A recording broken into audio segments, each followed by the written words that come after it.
अस्सलाम वालेकुम दोस्तों। ऑस्ट्रेलिया बामुकाबला पाकिस्तान पहला T20 मैच जिसका तमाम क्रिकेट शौकीन बड़े ही शिद्दत से इंतज़ार कर रहे थे, आखिरकार नाज़रीन वो मैच आ गया है। पाकिस्तान और ऑस्ट्रेलिया के दरमियान बड़ी T20 सीरीज़ का पहला मैच आ चुका है।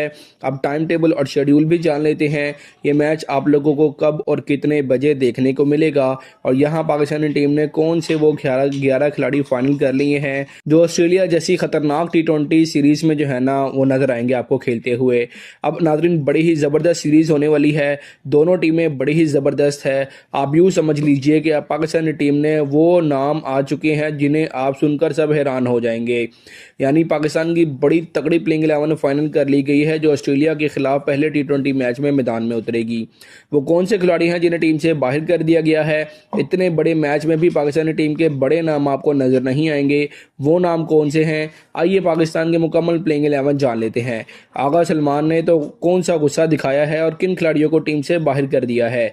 ऑस्ट्रेलिया के खिलाफ पहले T20 मैच और ये मैच आपको किस दिन और कितने बजे देखने को मिलेगा ये भी आपके साथ शेयर करते हैं। तो नाज़रीन पाकिस्तान की बॉलिंग लाइनअप जिस पर हर कोई बात कर रहा था कि पाकिस्तान की बॉलिंग कमज़ोर है, इस पर भी आगा सलमान ने बड़ी तब्दीलियां की है।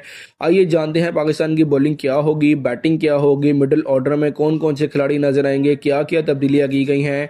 तो नाज़रीन आपने वीडियो को शुरू से लेकर आखिर तक लाजमी देखना है। लेकिन वीडियो में आगे बढ़ने से कबल आप सब दोस्तों से सिर्फ इतनी सी दरख्वास्त है कि आप किस जगह, किस शहर और किस मुल्क से भी ये वीडियो देख रहे हैं उसका नाम कमेंट सेक्शन में ज़रूर लिखिएगा ताकि पता चल सके क्रिकेट शौकीन दुनिया में कहाँ कहाँ मौजूद हैं। तो नाज़रीन अब सबसे पहले बात करते हैं पाकिस्तान की प्लेइंग 11 की। अगर ओपनिंग की बात करें तो नंबर 1 पर पाकिस्तानी टीम के ओपनर साइम अयूब होंगे। जी हाँ नाज़रीन, साइम अयूब के बारे में जो बातें, जो तनकीद और जो एतराज़ात गुज़िश्ता महीनों से चल रहे थे उन सब को आखिरकार उन्होंने खुद ही जवाब दे दिया है। साइम अयूब और सलमान अली आगा दोनों ने मिलकर ये साबित कर दिया है कि कोशिश की है कि वो पाकिस्तानी टीम में सिर्फ जगह पुर करने नहीं बल्कि परफॉर्मेंस देने आए हैं। साइम अयूब खुद क्या कहते हैं नाज़रीन आपको बताते हैं। साइम अयूब का कहना है कि अगरचे मेरी बॉलिंग अच्छी हो रही है लेकिन आप लोगों को मुझसे बैटिंग चाहिए, ये आपका हक है। मैं अब बैटिंग पर ही फोकस करूंगा और आप लोगों को एक नया साइम अयूब इसी सीरीज में नजर आएगा। नाज़रीन इस बयान से अंदाज़ा होता है कि वो दबाव में नहीं बल्कि मुकम्मल एतमाद के साथ खेलने के लिए भरपूर तैयार हैं। साइम अयूब के टैलेंट पर कभी सवाल नहीं रहा, मसला सिर्फ ये था कि वो अपनी सलाहियतों के मुताबिक परफॉर्म नहीं कर पा रहे थे। अब देखते हैं कि ऑस्ट्रेलिया के खिलाफ इस अहम सीरीज में वो क्या कारकर्दगी दिखाते हैं, क्योंकि ऑलराउंडर के तौर पर तो अब एक पाकिस्तान का सबसे मजबूत ऑप्शन बन चुके हैं वो। बैटिंग में नंबर 1 नाज़रीन साइम अयूब होंगे और नंबर 2 पर मौजूद हैं गैंगस्टर बल्लेबाज साहिबजादा फरहान। जी हाँ दोस्तों, काफी अरसे के बाद पाकिस्तान के पास ऐसे ओपनर्स आए हैं जिन्हें देखकर ये यकीन पैदा होता है कि अगर इनमें से एक भी खड़ा हो रहा हो तो पाकिस्तान की शिकस्त बहुत मुश्किल हो जाएगी। दोनों पावर हिटर, दोनों अटैकिंग, दोनों भरपूर फॉर्म में हैं। ये वो बैटिंग लाइनअप है जो पाकिस्तान को गुज़िश्ता चंद बरसों से मुसलसल दरकार थी, यानी ओपनिंग जोड़ी। साइम अयूब और साहिबजादा फरहान की जोड़ी पाकिस्तान के लिए बहुत बड़ा फायदेमंद साबित हो सकती है और ये सिर्फ तेज आगाज ही नहीं दे सकते बल्कि मैच का पूरा स्ट्रक्चर ही बदलने की सलाहियत रखते हैं और वो भी सिर्फ और सिर्फ पावर प्ले के 5 या 6 ओवर्स के अंदर। नंबर 3 पर बात करें तो यहाँ पर आपको नजर आएंगे किंग बाबर आजम। जी हाँ नाजरीन, बाबर आजम ना सिर्फ टीम में वापस आए हैं बल्कि जबरदस्त फॉर्म के साथ कम बैक कर रहे हैं। ऑस्ट्रेलिया जैसी मजबूत टीम के खिलाफ अगर बाबर की बैटिंग चल गई तो पूरा मंजर बदल जाएगा और सबसे बढ़कर ये उन लोगों को मुंह को भी बंद कर देगा जो हर वक्त सिर्फ बाबर की नाकामी के इंतजार में बैठे रहते हैं। ईमानदारी की बात है कि बाबर आजम के खिलाफ ज़्यादातर वही लोग बोलते हैं जो उन्हें गिराना चाहते हैं, लेकिन इस बार महसूस हो रहा है कि बाबर उन्हीं टीमों को सबसे बड़ा खात्मा करेंगे। वही वाला बाबर वापस आ चुका है पूरे एतमाद, भरपूर क्लास के साथ। अगर उसने ऑस्ट्रेलिया के खिलाफ परफॉर्मेंस दिखा दी तो T20 वर्ल्ड कप में उसे रोकना किसी भी टीम के बस में नहीं रहेगा। नंबर 4 पर नाज़रीन शामिल किया गया है हार्ड हिटर बल्लेबाज अब्दुल समद को। पाकिस्तान के पास आखिरकार मिडिल ऑर्डर के लिए एक हकीकी फिनिशर मिल चुका है, ऐसा खिलाड़ी जिस पर भरोसा किया जा सके कि वो आखिरी ओवर में छक्के मारकर टीम को जीत दिला सकता है। अब्दुल समद इस वक्त पाकिस्तान का सबसे खतरनाक मिडिल ऑर्डर पावर हिटर बन चुका है और सिडनी सिक्सर्स की तरफ से इसकी पावर हिटिंग सब ने देखी, इसलिए उन्हें उस्मान खान की जगह पर टीम में शामिल किया गया है। विकेट कीपिंग की बात करें तो नाज़रीन साहिबजादा फरहान ओपनिंग के साथ साथ विकेट कीपिंग की जिम्मेदारी भी संभालेंगे। अब आते हैं नाज़रीन नंबर 5 पर, यानी फ़ख्र पाकिस्तान फ़ख्र फ़खर जमान पर। फ़खर जमान की मौजूदगी खुद ब खुद टीम की बैटिंग को मजबूत कर देती है। वो सिर्फ एक नाम नहीं बल्कि एक किरदार हैं, मैच चेंजर हैं, प्रेशर ब्रेकर हैं और बड़ा मैच खेलने वाले खिलाड़ी हैं।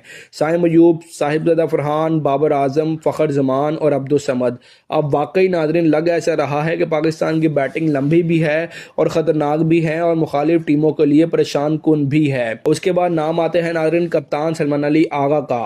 आप लोग अक्सर इस पर सवाल उठाते हैं कि ये क्या चीज़ है, ये कैसे कप्तान बन गए हैं, ये अभी तक कप्तान बरकरार क्यों हैं।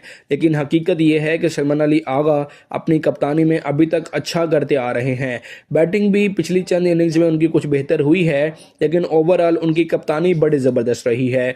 एशिया कप से पहले उन्होंने ट्राई सीरीज़ जीती, फिर एशिया कप का फाइनल खेला और उसके बाद उन्होंने साउथ अफ्रीका से सीरीज़ जीती, फिर श्रीलंका से सीरीज़ जीती, उसके बाद पाकिस्तान में ट्राई नेशन सीरीज़ जीती। तो ओवरऑल नाजरीन एज ए कप्तान वो बड़े ही कामयाब साबित हो रहे हैं। अब बारी है नाजरीन मोहम्मद नवाज़ की। जी हाँ दोस्तों, मोहम्मद नवाज़ मैच विनर हैं और ये बात वो कई बार साबित कर चुके हैं। ये बात साबित हो चुकी है जो बाबर आजम ने मोहम्मद नवाज़ के बारे में कहा था कि नवाज़ तो मेरा मैच विनर है, और ऑस्ट्रेलिया के खिलाफ भी ये बेहतरीन कारकर्दगी दिखा सकते हैं। उनका रोल निहायत अहम होने जा रहा है और ख़ास तौर पर मिडिल ओवर्स में, जहां उनकी बॉलिंग पाकिस्तान के लिए मैच जितवा सकती है। बॉलिंग हो या बैटिंग या फिर फील्डिंग, वो बड़ी ही ज़बरदस्त परफॉर्मेंस दे रहे हैं। अब आते हैं नाज़रीन सबसे अहम तब्दीली पर, फास्ट बॉलिंग में। ना यहाँ पर सलमान मिर्ज़ा हैं, ना नसीम शाह हैं और ना ही मोहम्मद वसीम जूनियर। तो फिर आप लोग सोच रहे होंगे कि थे यहाँ पर फास्ट बॉलर्स हैं कौन। जी हाँ नाज़रीन, यहाँ पर अब सबसे बड़ा नाम, बड़ा सरप्राइजिंग नाम हो सकता है आपके लिए, वो है अब्बास अफरीदी। अब्बास अफरीदी का नाम सुनकर कुछ लोग खुश हुए होंगे और कुछ लोग जो है ना परेशान हुए होंगे। असल हकीकत ये है कि उनके पास सिफारिश नहीं है, वरना शायद अब तक टीम के कप्तान बनकर बैठे होते। टैलेंट की बुनियाद पर देखें तो इस वक्त पाकिस्तान के सबसे बेहतरीन फास्ट बॉलर हैं, बल्कि पावर हिटर भी ज़बरदस्त हैं। ये मेन पावर हिटर से भी ज़्यादा छक्के मार लेते हैं। ये टीम में सिर्फ 2 वजह से आए हैं, उनका टैलेंट और आगा सलमान का उनके ऊपर एतमाद।